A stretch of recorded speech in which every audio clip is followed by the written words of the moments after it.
saudara-saudara yang dikasihi oleh Tuhan Yesus Kristus. Ada haleluya. Tuhan Yesus baik ya.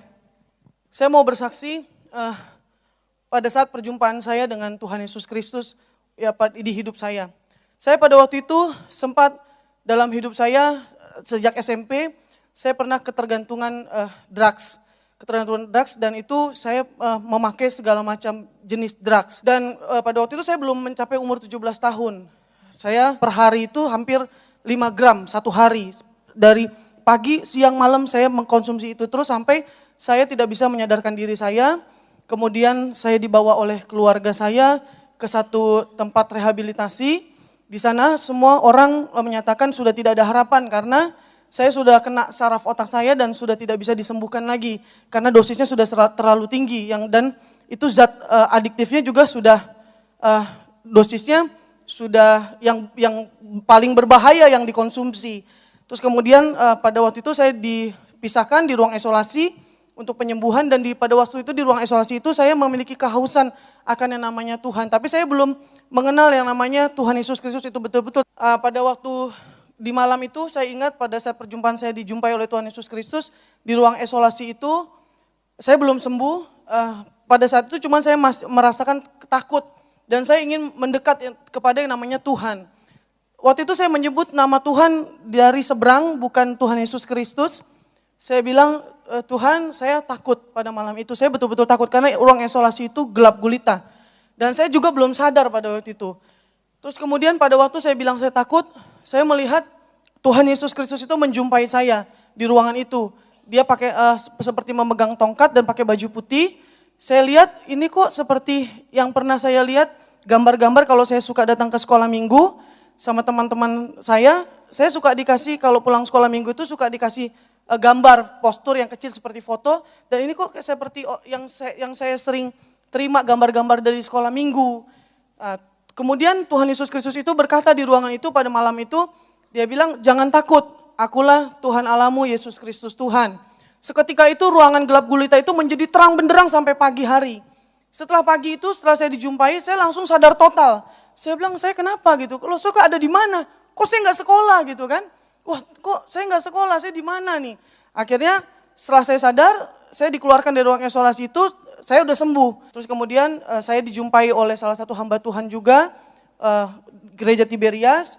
Saya mengikuti pelayanan di Gereja Tiberias selama 5 tahun kalau nggak salah, selama 5 tahun itu saya dinubuatkan juga. Akhirnya saya berdoa, saya tanya Tuhan pimpin saya menjadi sekolah pengacara. Dan di sekolah pengacara itu pun sarjana hukum saya itu kumlot nilainya. Dan saya menyelesaikan studi saya itu dari yang lain 3 tahun 3 bulan. Orang-orang biasanya 4 tahun dengan SKS yang minim. Tapi saya SKS-nya pun lebih 158, harusnya biasanya cuma 152 atau berapa. Terus nilainya juga kumlot 3,81, durasinya pun 3 tahun 3 bulan dalam waktu 3 tahun 3 bulan. Saya bilang Tuhan saya nggak mau jadi pengacara karena pengacara itu capek. Saya tidak mau jadi pengacara karena cita-cita saya pun bukan pengacara. Saya mau jadi penginjil pada waktu itu karena saya mau berterima kasih sama Tuhan Yesus, saya sudah disembuhkan secara total. Seperti tidak pernah kena drugs sama sekali. Dan itulah yang saya mau sampaikan kepada semua orang bahwa Tuhan Yesus Kristus itu menyembuhkan saya. Tapi Tuhan paksa saya, kamu harus jadi pengacara.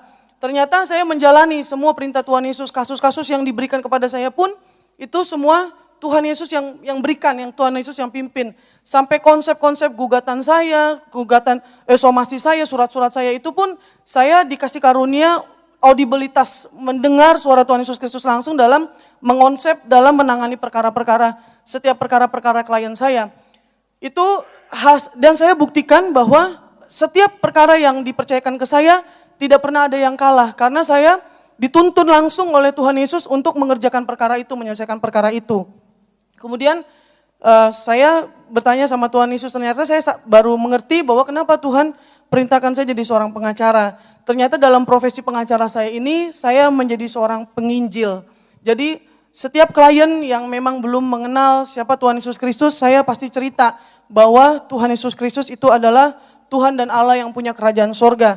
Dan sampai sekarang pun saya selalu menjalankan kalau Tuhan perintahkan, kamu bicara ke orang ini bahwa Akulah Tuhan Allahmu, Yesus Kristus Tuhan yang mempunyai kerajaan sorga. Saya nggak pernah takut sama siapapun, walaupun honorarium saya belum dibayar dan menurut ukuran manusia itu sangat besar honorarium advokat saya, tapi Tuhan bilang sampaikan, saya sampaikan. Saya nggak pernah takut kehilangan yang namanya honor. Tapi sepanjang saya tidak pernah takut itu, Tuhan sediakan apa yang kantor saya butuhkan, apa yang saya butuhkan. Kemudian saya juga pernah mengalami kecelakaan mobil. Mobil yang selalu saya pakai, saya selalu urapi setiap cuci mobil. Saya selalu urapi dengan minyak urapan. Saya tutup bungkus dengan darah Tuhan Yesus, saya torak roh maut. Tuhan lindungi saya di dalam perjalanan. Kemudian pada waktu malam itu, saya tertidur lelap di mobil itu. Secara manusia, harusnya mobil saya larinya ke kanan. Karena itu jalan raya Bekasi itu 2 arah, kanan dan kiri. Secara manusia logika saya harusnya mobil saya ke kanan. Kalau lari ke kanan berarti truk yang besar-besar itu bisa nabrak mobil saya. Tapi tangan Tuhan menolong saya dibawa ke kiri, terus kemudian dalam mobil itu saya tertidur lelap. Saya bangun dan baru sadar pada saat mobil saya hancur nabrak tiang listrik. Mobilnya hancur tapi saya puji Tuhan, Tuhan Yesus sangat baik, Tuhan Yesus masih melindungi saya. Saya tidak terluka sedikit pun, seperti itu. Kalau secara manusia, kalau orang yang sudah terkena drugs, itu dia bisa normal lagi atau enggak? Secara manusia Pak, dari bukti-bukti teman-teman saya yang juga mengalami memakai drug, hanya ada 2 pilihan Pak, meninggal atau dia gila. Oh, 2 pilihan? 2 pilihan aja, dia meninggal atau dia gila endingnya. Tapi puji Tuhan Ibu puji Tiara. Tuhan karena Tuhan Yesus mengasihi saya. Terima Tuhan perjamuan Yesus, kudus, terima minyak perjamuan urapan, kudus, dipulihkan Tuhan, bisa S1, S2, cum laude. Puji Tuhan.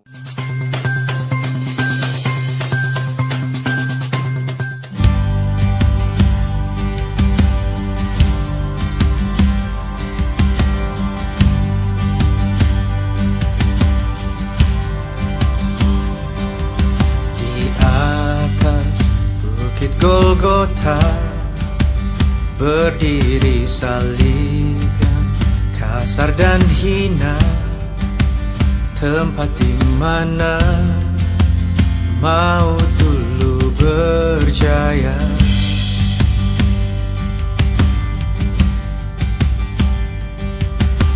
Takkan pernah ku lupa, di sanalah dulu aku berada.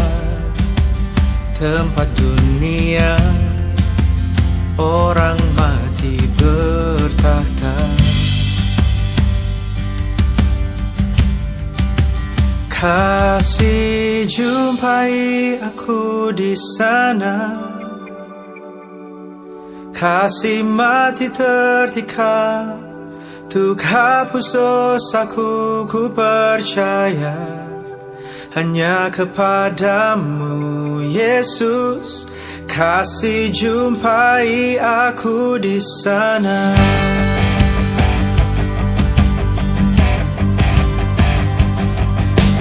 Takkan pernah ku lupa, di sanalah dulu aku berada.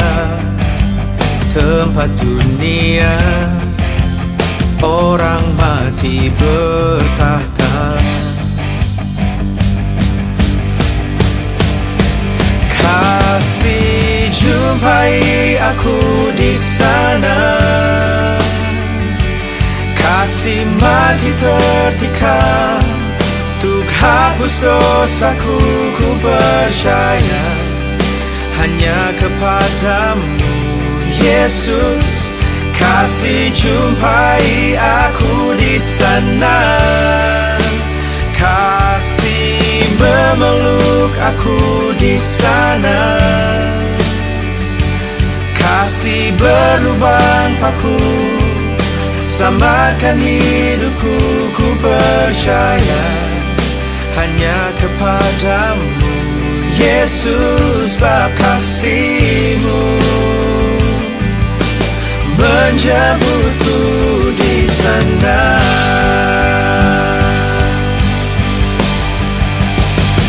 Di sana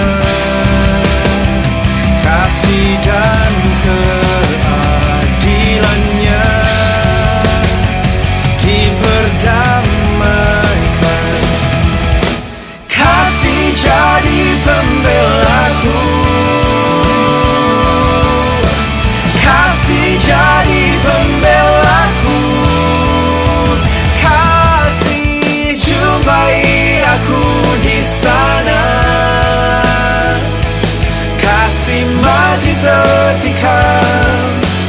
hapus dosaku, ku percaya hanya kepadamu, Yesus.